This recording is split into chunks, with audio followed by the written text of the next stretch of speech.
welcoming to the Sexy Aging podcast. I've got the honour of welcoming a fellow Kiwi.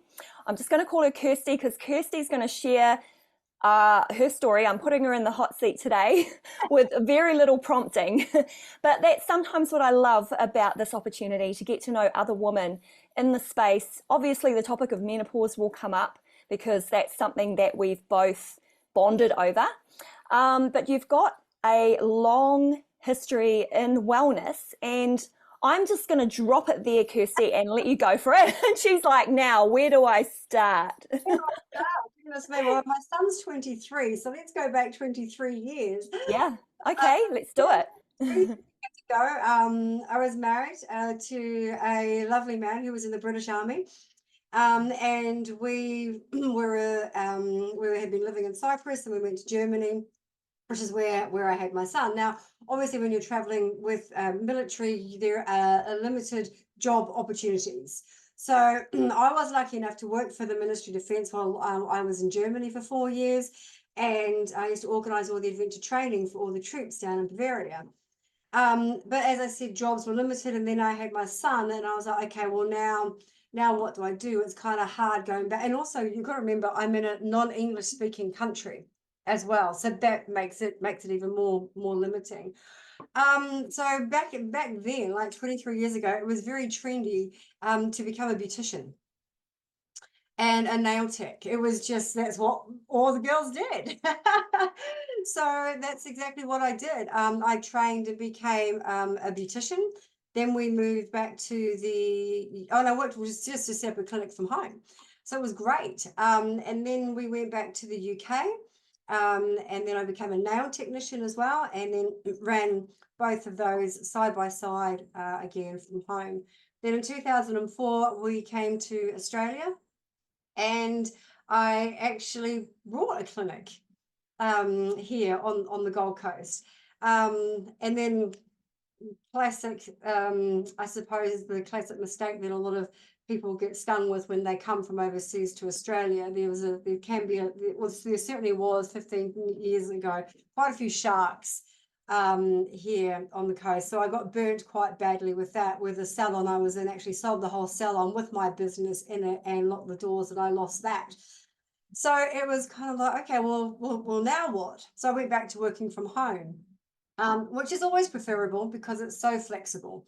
And, it's certainly post-COVID, a lot of people, a lot of your audience now will really identify with that working from home flexibility, So I had been doing that for quite some time, and I built up a really big clientele. And so I wanted to expand more into wellness as opposed to just beauty.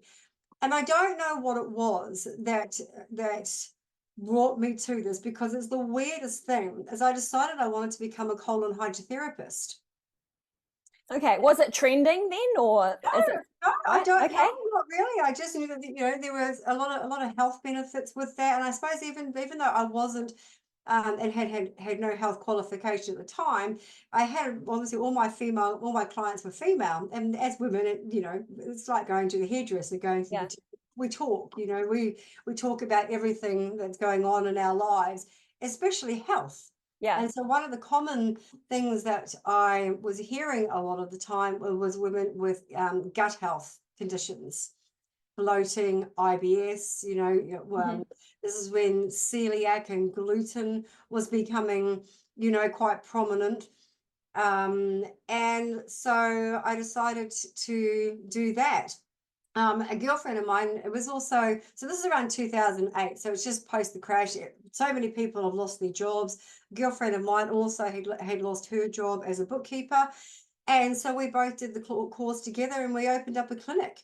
It was the only way really back then to guarantee yourself an income. And basically that was to buy yourself an income. So we bought ourselves a business to guarantee an income. And so then that grew, and I learned a great deal, through doing that. We had a couple of celebrities come through the door doing colonics, very interesting times. Okay, you just got, my brain has gone somewhere that it shouldn't go, which is who's bottom. We have John. intestines have you helped? John Cusack was here on the coast filming, and he was doing a really big detox cleanse at the time, and colonics was part of his regime. Right. And as it is for, for a lot of people when they're doing a a detox. So yeah, so that was the claim to fame, I suppose, at the clinic. But again, very interesting times. We learned a lot. The relationship between, doctors and holistic health or alternative health options. I had a lady, always remember the story, who came to me. She had been losing her hair. She'd been ill for 18 months. She'd put on an enormous amount of weight. She was fatigued. Her skin was patchy.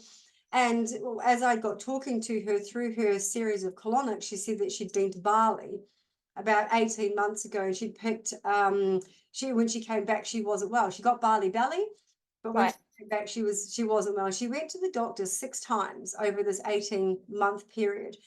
And not at any time did the doctor take a stool sample. I was I'm like, thinking that would be the what? first thing, right? Exactly. That would absolutely be your first thing. So by the time she had her 3rd colonic, it was more than obvious what the problem was, because there was the parasites and there were the worms literally just, I don't want to say pouring out of her, but literally pouring out of her, like visibly, not microscopically, Yeah. visibly. Anyway, after about 6 sessions, off she went. She came back 6 months later, and I did not recognize this lady.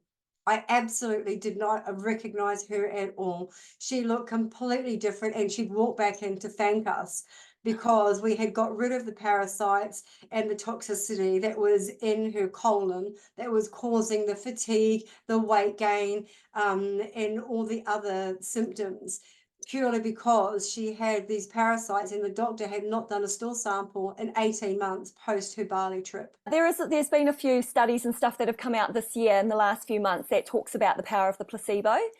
So yeah, I wouldn't underrate it. No, and we go deep into like health and wellness and holistic, in the holistic world. We talk about how the mind can heal the body. Yes.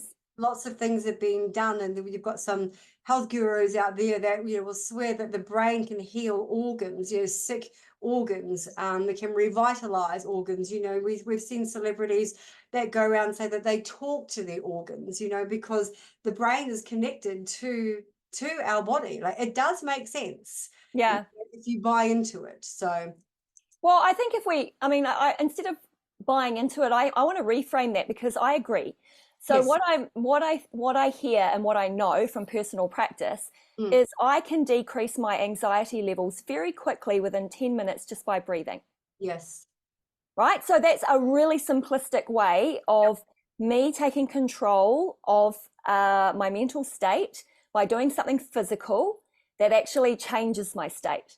But it goes back to what we just said about the brain. You're absolutely right. By taking those deep breaths through the nose, pushing that oxygen into the brain is then reacting to that, and it has a calming effect. Yeah.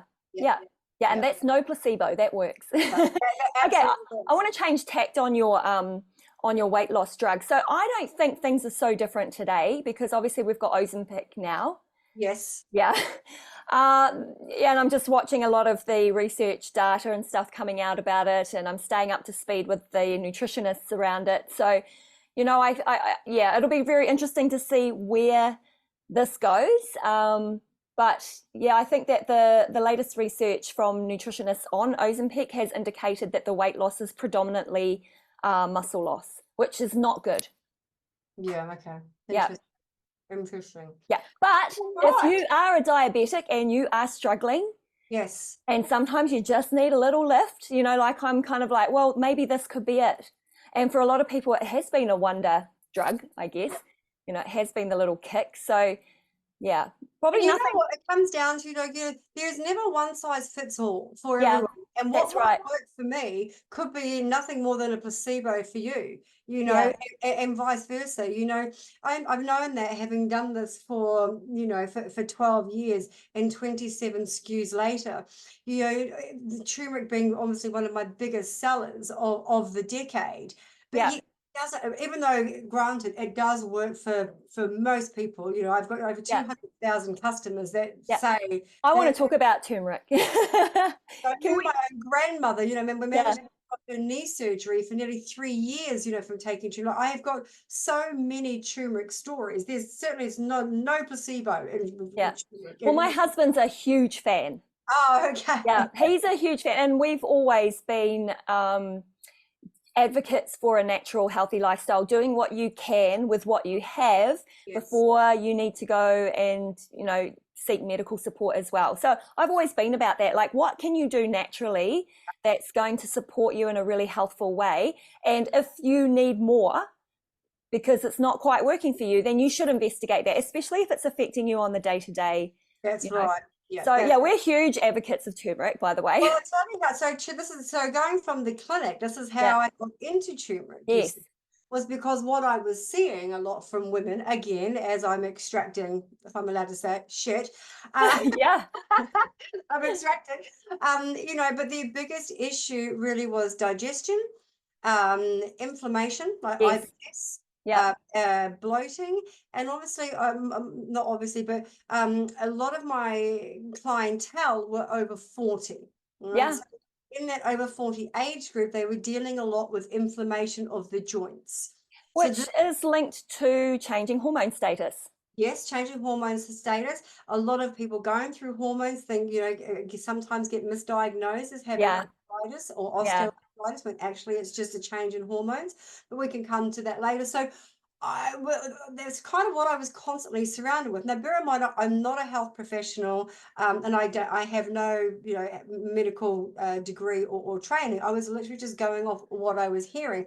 At the same time, I saw that turmeric was, I was reading a lot about turmeric, and I still had Garcinia up here, but I knew that this was, as any weight loss product is, it's a trend. This was never going to last.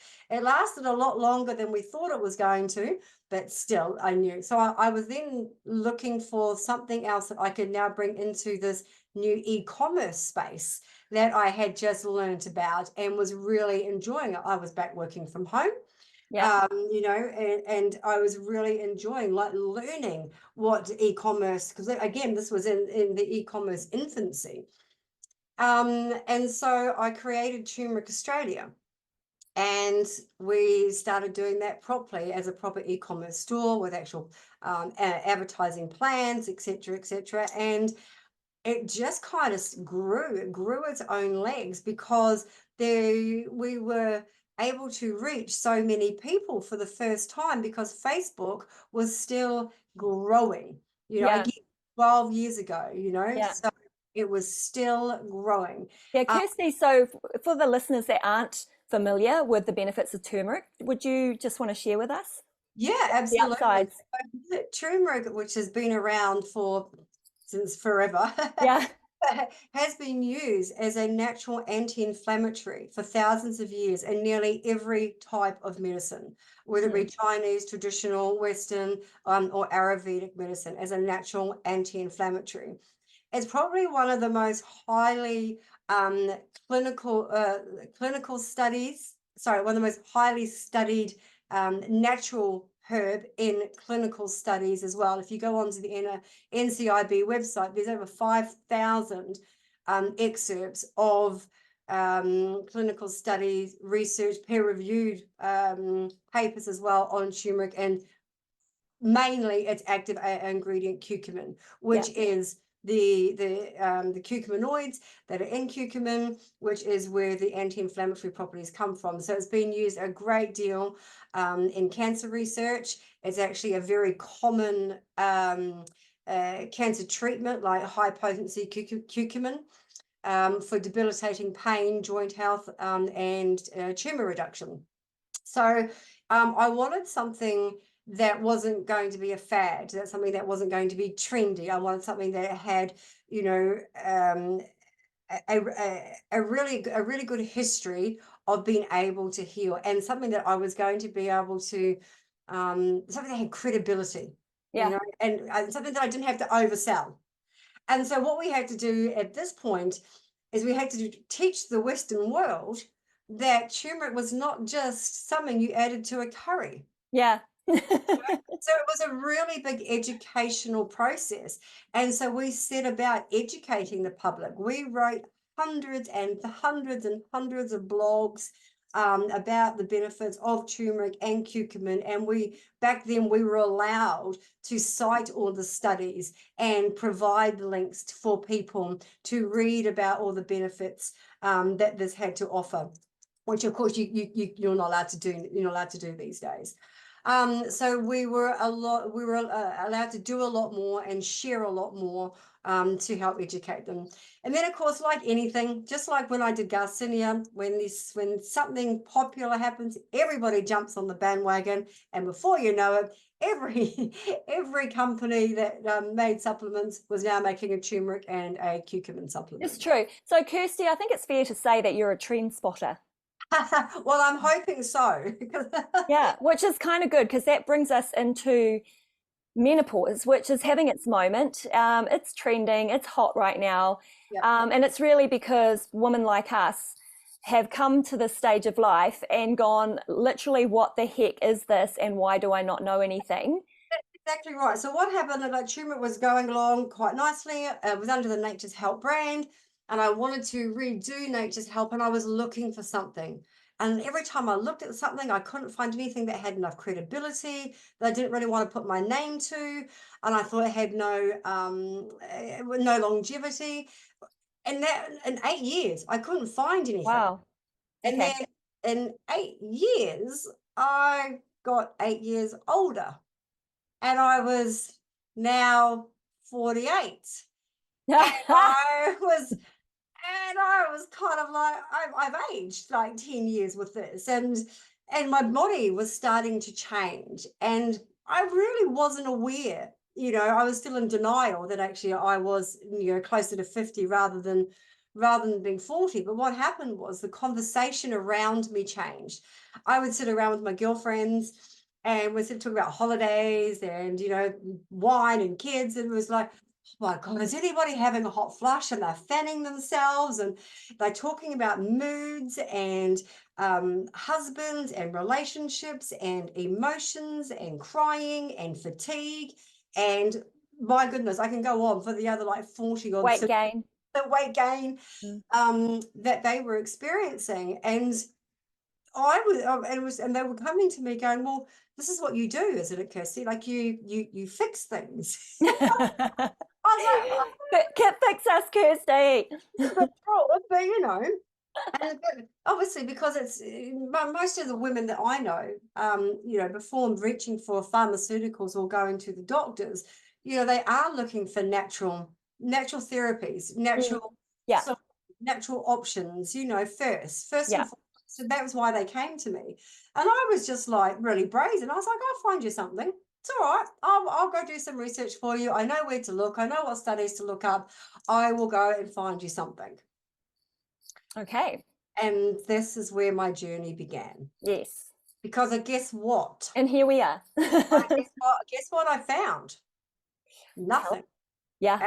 Absolutely nothing. I Oh my couldn't God, find, my story. I couldn't find what I would want to recommend to them. What I did find was all these big brands were putting out these token one size fits all. Here's your menopause product. Take one capsule a day, it'll fix all your menopause symptoms. And to be honest, now 3 or 4 years later, it's insulting. Yeah. Just downright insulting.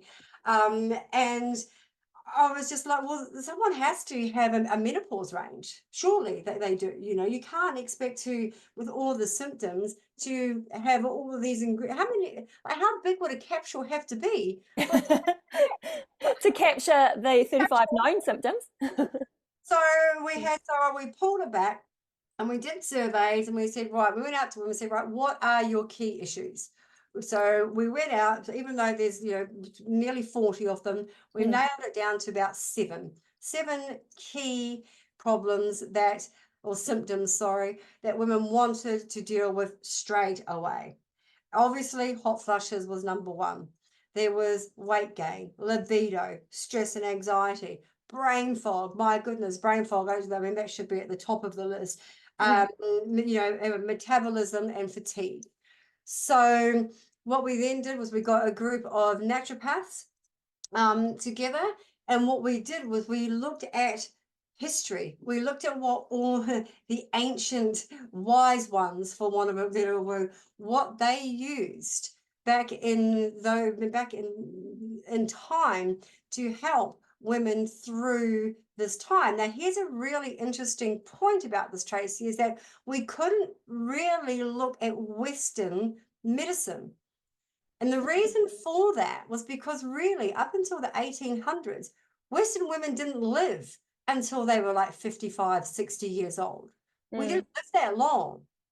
But other places like China, Asia, all of those the countries on different continents, they had a much longer life expectancy.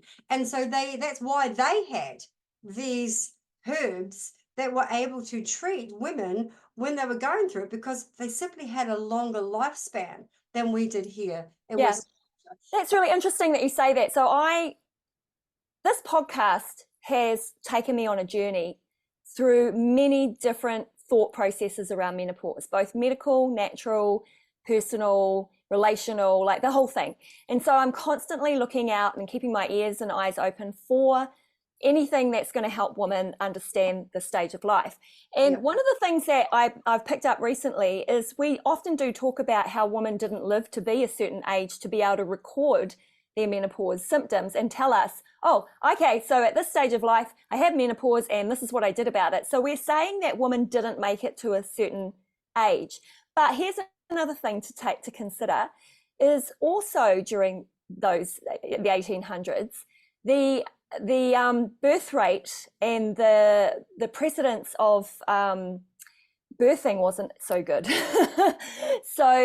And children often died of flus and plagues and stuff like that. So if we're talking about the average life expectancy, I think we also have to factor in that children that are born, there was a much lower rate of living to, Yes. So 20, 30, yeah. So that balances out the age thing, I think. But I do agree with you on that Asian cultures do tend to have women that lived much longer, and they had access to all these herbs, and that was a big part of their culture. Into the next stage of why women always feel frustrated when they are going through these changes and they go to the doctor. Don't get the results. When I say the results, they don't get the answers that they're looking for. And this again comes back to Western medicine being so far behind other medicines, other traditional medicines, because when they're not taught about menopause, they're not taught about a lot of things, but that's another subject. But they're not taught about menopause in their in their university degree. Like it needs to be really a specialized topic, very much like, so you do your general GP university degree, and then you can go and specialize in either pediatric health or whatever. Like menopause is that complex for some women that it needs to be its own speciality. And this is why women are so confused about what to do, and so are doctors, because they really just don't know. And they don't, I don't want to do them down. It's the old thing, you don't know what you don't know. Yeah, I think we all agree with that. I think we know that it's a rising topic for GPs to get on top of, that countries like New Zealand and Australia, definitely in the UK, have shone a light on the lack of education for GPs in this conversation. Yes. So that's very, very clear. And I think women are like banging on their placards like, come on, we've got to fix this. So that's exciting. But in the meantime, I could choose maybe 5 GPs in my local area, of which I know one knows about how to support women in menopause, and the other 4 probably wouldn't.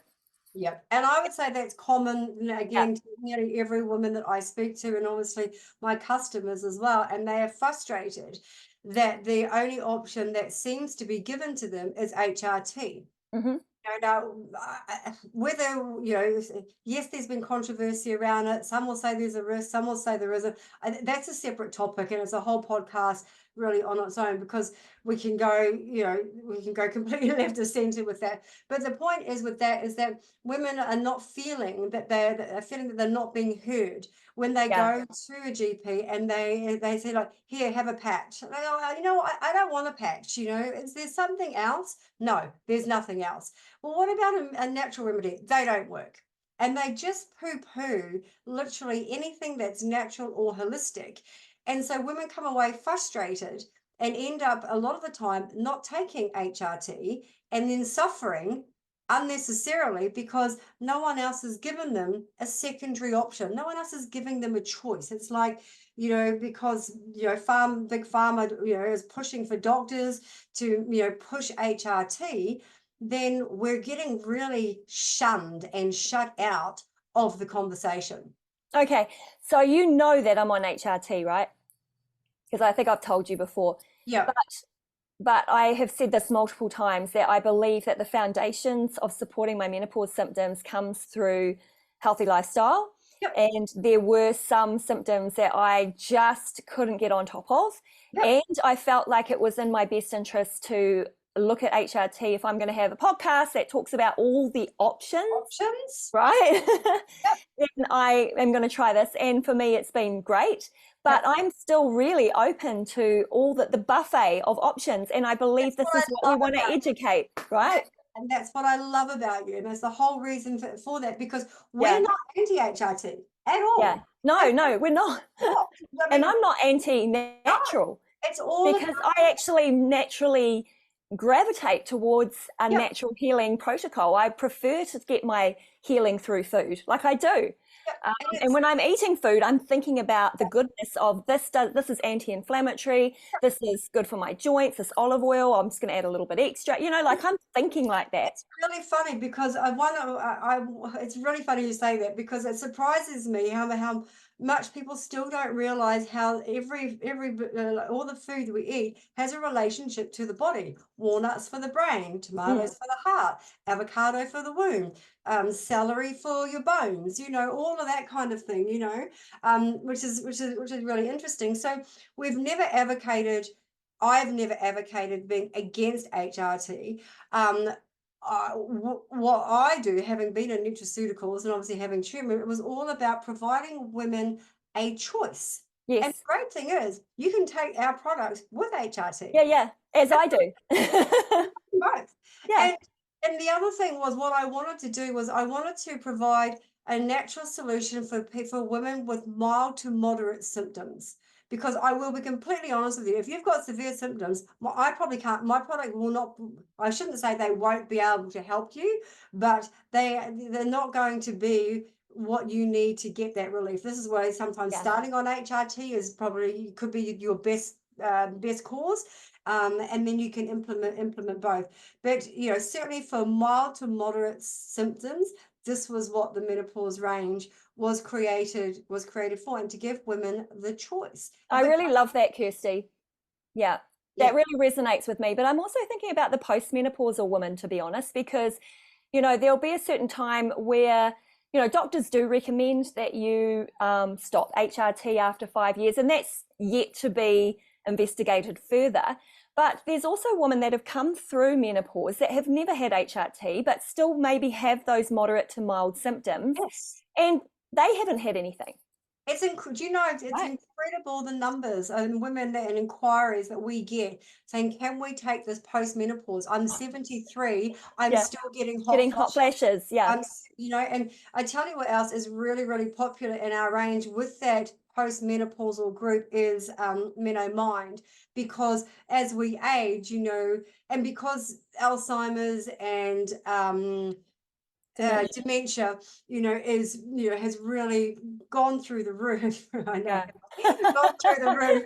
I've done that so many times on this podcast. So I've gotten to say something and then I go, okay, brain fog.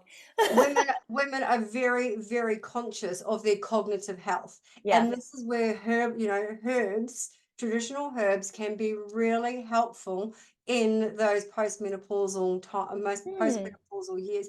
Conversely, though, I've also worryingly have had just talking to a lady the other day who's been on HRT for 15 years. Yeah. Yeah. Yeah, I know. I also know a few women that have been on HRT for a decade. Yeah. And probably the most common thing that I'm hearing, and this is just because I'm still new to the space as well, is that they are quite adamant that they're not coming off it. Now, my question is, are they on the bioidentical or the body identical? Because if you're looking at someone who's been on HRT for a decade, they may not be on the body identical. They might be getting compounded pharmaceuticals from a compound pharmacy, which I actually do know women that are taking that. So that's interesting to see. The thing that I would say to that is actually completely not relevant to HRT at all. It's taking any medication for a long period of time. That's where my question mark always is. Even if it's diabetes or cholesterol or things like that, a lot of that, especially diabetes and cholesterol, there's two really good examples of what we call man-made diseases, or Western created diseases. Like, there is no need for someone to be on that type of medication for that period of time when there are really easy lifestyle choices that can fix that. But we know that, Kirsty. But I get it. Like, I understand. It's people want an easy fix. And it goes back to even the placebo thing that we were talking about before. It is much easier to take a pill than to change your eating habits. It is much easier to take a pill in the morning than to do a 20-minute walk around the block in the afternoon. Yeah, I know. I mean, people still looking for the quick fix, and probably even more so in today's world because it's so busy, so stressed. Yeah. So I think we want to kind of wrap up this amazing conversation with we go off topic. I knew we would. No, you and I will probably have a lot more to talk about because all right, so we're going to go back to the menopause and the 7 different products. I'll try and wrap it up. So basically every single product has a therapeutic dose, okay? Because one of the other things that really annoyed me when I was looking at other products out there on the market was they had so many ingredients in it. I was like, there's not enough of any one of those ingredients. There's no therapeutic dose of any of those ingredients to have an effect on the body, never mind give you any kind of relief from menopause symptoms. So every single ingredient is at a therapeutic dose. It's designed to actually do what it says on the bottle. Yeah, fantastic. Yeah. Hey, thank you so much, Kirsty. I just want to let the listeners know that that Nature's Help are the sponsor of Sexy Aging, and we have found an alignment in our calling with our purpose to help women understand menopause and to support their menopause journey, whether that be through a natural lifestyle. That's something we actually have in common, but also offer that medical advice and support that they can ask their GP for options. And so I just want to encourage the listeners to check out the Sexy Pod discount on Nature's Health and get in touch with the crew at Nature's Help. Sorry, I just had a brain fog moment. I'm doing that. If I could put it through the screen, I would. Yeah.